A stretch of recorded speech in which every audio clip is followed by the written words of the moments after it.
Yes, I'm milking it. There's even more Mario games that didn't receive the E for Everyone rating. This sequel video will focus more on Mario adjacent titles slash spin-offs as opposed to Mario specific games. I'm pretty sure Mario himself isn't even in any of the games in the first segment actually.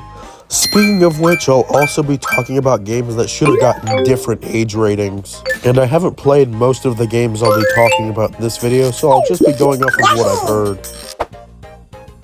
This is absolutely bizarre. It's pretty obvious to me that this game was made for little girls that aren't under the age of 10 apparently. This game was rated E10 plus for fantasy violent. The ESRB specifically points out kicks, swords, a lasso, and explosives for Peach, as well as the villain shooting lasers or cannons. I don't really think that this is justified, especially because of the target demographic being even younger than a standard Mario game. So it just seems kinda weird to limit it to people over the age of 10. And I almost wonder if that had to do with this game's lower than expected sales, but at the same time this game released in 2024 when the Switch was like basically on its way out, so I don't know. Several entries in the WarioWare series were given an E10 plus rating.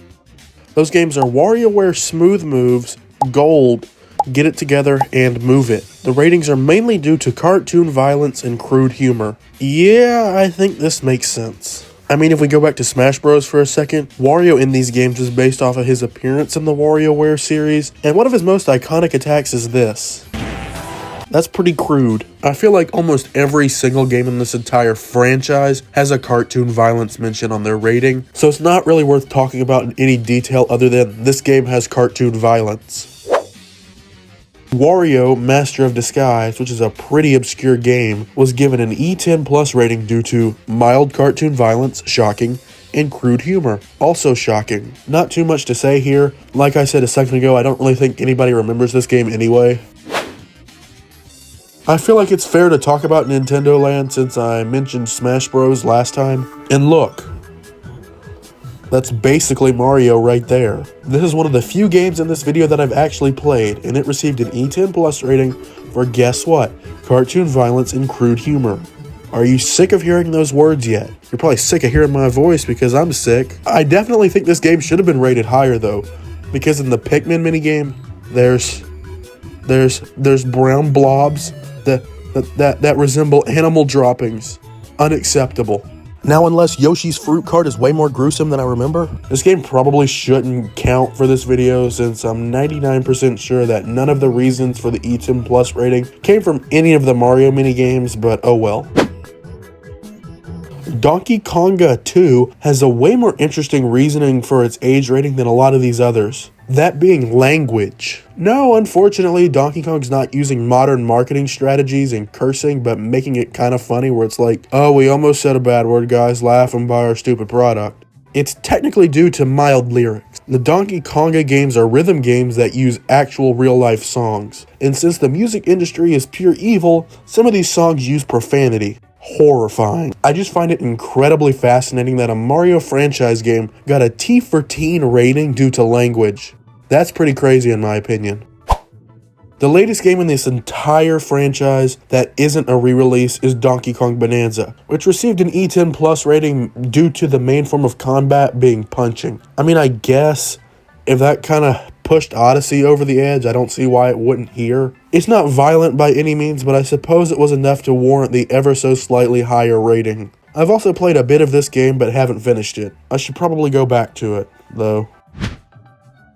Let me clear up some confusion about every single Nintendo Classics trailer. Whenever Nintendo adds a new game to this service, it always starts off with a T for teen rating. Now that's not because the game itself is rated T for teen. It's because the entire app is rated T for teen due to some of the games they had added. It kind of annoys me every single time when somebody's like, oh, why is Donkey Kong 94 rated T for teen? It's not. The Game Boy app is rated T for teen, not Donkey Kong 94. Although it probably should be because Donkey Kong's in it, and we all know Donkey Kong is known for his use of profanity. If you've made it this far in the video, that means you must be at least kind of liking it. I'd really appreciate it if you give it a like and subscribe. It really helps me a lot. I'm on the path to 10,000 subscribers somehow, and I'm actually closer than I thought I'd ever be. So yeah, help me get there, please, please, please, please, please, please, please, please, please.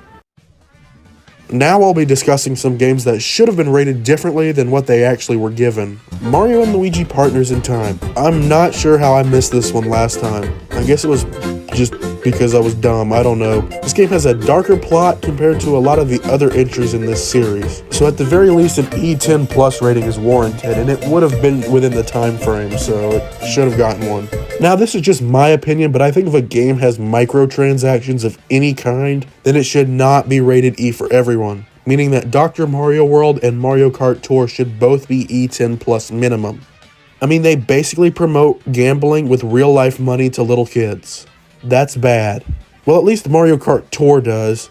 Dr. Mario World would have to be posthumously re-rated because that game is gone. Can't play it anymore. Paper Mario Color Splash and the Origami King are definitely more lighthearted than the Thousand Year Door and Super Paper Mario, yet they both have some fairly dark moments, especially the Origami King. In Color Splash, Mario gets called a war criminal. I just have to bring that up every time I talk about this game because it's hilarious. Nintendo officially calls Mario a war criminal. What is he, Benjamin? In the Origami King, multiple characters get completely ripped to shreds by a pair of scissors. It's pretty gruesome. Not really. I was only being dramatic. The only reason they were allowed to get away with a lower rating for these games is because the characters are made of paper, not flesh.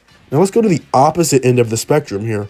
Mario Teaches Typing 1 and 2 should have been rated EC, or Early Childhood, which is a now defunct rating made for games targeted at an extremely young audience or are educational. Not just any version of the first game though, only the enhanced CD-ROM version, because that released after the EC rating was established. So let me know if there's any games I missed and what you'd like to see me make a video on next. And yes, Mario Tennis Ultra Smash should still not be marketed towards kids.